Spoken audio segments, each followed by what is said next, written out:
Hi, this is Lorena from Ink and Lace, and I would like to give you a little bit updates on the pink grape necklace that I did. Remember I had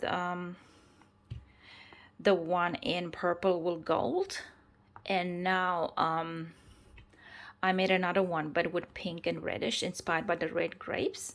And also this one being so large, it's inspired by the ruby Roman Japanese expensive large grapes. They're really unique in the world.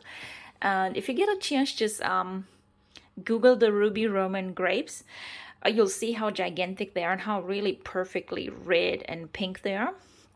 So have a look at that. So this is the inspiration for this necklace. It's quite a statement necklace and really nice to wear. So it's gonna be available on the website. Okay, and has the two tones of greens and pink lavenders with dark terracotta red. Okay, so let me know how you feel about these necklaces, or in general about my grape necklaces. Also, regards custom orders, keep in mind that I can do only one large necklace per month.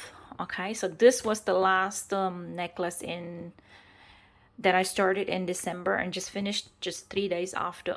Actually, on the 2nd of January, I finished this necklace.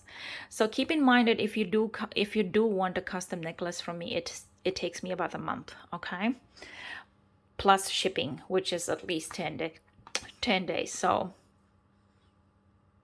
2 months, I would say. Okay. Now, thanks for watching.